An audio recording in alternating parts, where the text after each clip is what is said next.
finished decoding the Informant's Report. That floating kid we've run into a few times now.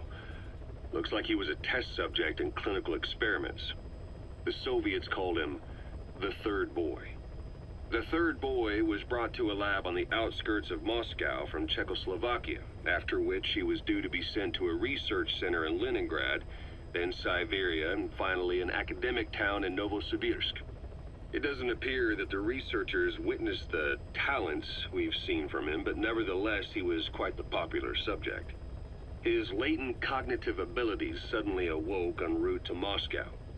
According to the report, the Third Boy was easily influenced by other individuals' biofields. Evil thoughts, in particular. They affected his mind like a virus. Extreme anger or resentment, motives for revenge, in other words. Now, during the transport flight to Moscow, the boy was exposed to a powerful mental energy field coming from a certain individual. Ever since, being conscious of his powers, he's become a sort of energy generator. What's unique about him is the way his acute telepathic abilities get taken over by another person's will. The boy began to physically parasitize individuals experiencing extreme anger and codify the host's desires. This includes amplifying the host's natural strengths. Or, in accordance with the host's desires, he can also implant program code in another individual, making them a puppet, essentially. Human neural synapses transmit weak electrical currents between neurons. These electrical currents, though at a level difficult to observe, warp the magnetic field outside the body. The Third Boy is able to pick up these weak fluctuations. Contrary to psychotronics, which involves controlling the human mind, his abilities as a receptor are too high.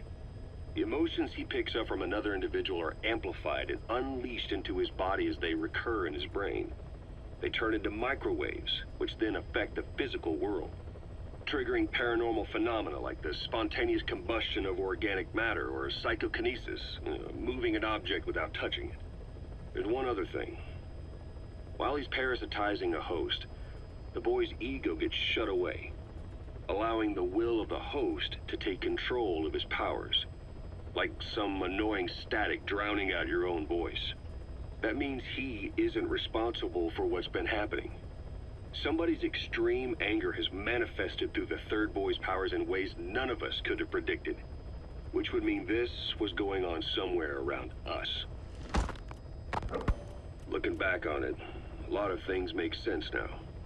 The man on fire, Sahelanthropus, they both came to life thanks to the Third Boy's powers. Everything has been happening through him as a catalyst. We first saw him in the hospital on Cyprus. The boy parasitizing the man on fire's desire for revenge gave him his new abilities in return. He next appeared at the Hamid Fighters Fort where the honeybee was hidden. There, the boy parasitized Skullface's vengeful mind. He controlled Sahelanthropus, making it do whatever Skullface wanted. Same goes for when we extracted Emmerich onto the chopper.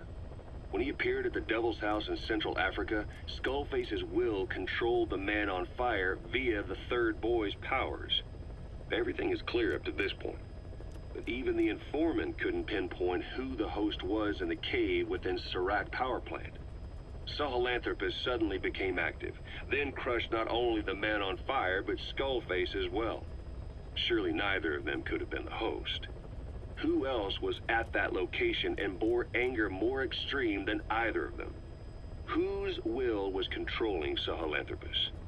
According to the report, emotions transmitted in children's brains affect the surrounding magnetic field more strongly. Cerebral nerves are covered with insulation called myelin sheaths to increase impulse speed. The reason for this leakage has to do with the fact that children's myelin sheaths are still developing. So, how many children do you remember being there? Children with a burning desire for revenge and bearing a grudge against you. I can think of only one. Eli. We don't know what kind of life he's had, but the resentment he's shown toward adults is nothing short of extraordinary. The Third Boy resonated with Eli's mind. And that means Eli bore the strongest animosity of all individuals within the boy's reception range, estimated to be a 3-mile radius, beating out even Volgan and Skullface. The third boy's probably remained hooked on Eli's anger since. You remember at the Devil's House, the third boy showed an interest in Shabani? That must have been his ego making a rare appearance. He may possess abilities far beyond anyone else in the world, but he's still a kid. Maybe them both being kids was enough to bring them together. And if so, maybe with Eli, he isn't feeding off him, but acting in symbiosis with him. So what kick-started the third boy's powers? If we look at the location and time that his plane went down, we can make a pretty good guess.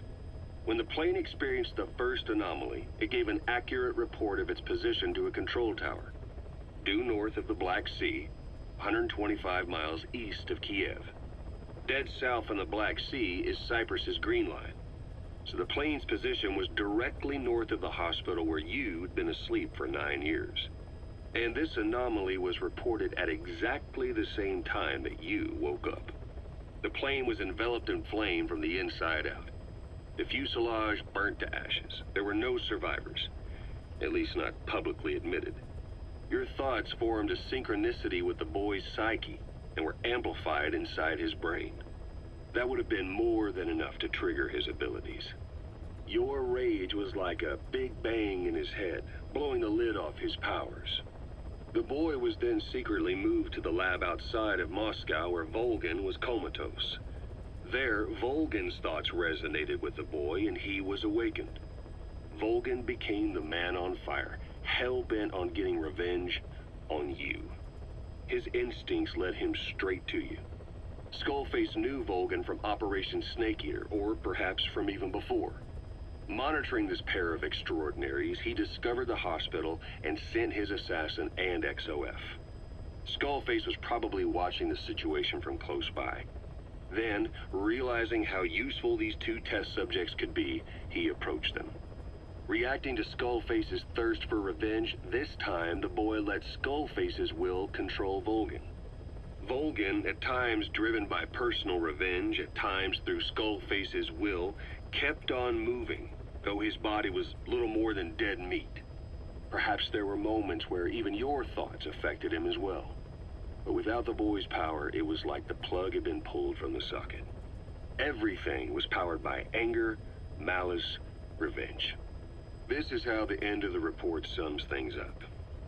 Both the third boy and the man on fire were originally test subjects of paranormal research for military applications, like telekinetically controlling the leader of an enemy nation and making him launch a nuke, or stopping the heart of someone on the wrong side of the Berlin Wall, experimenting with latent human abilities.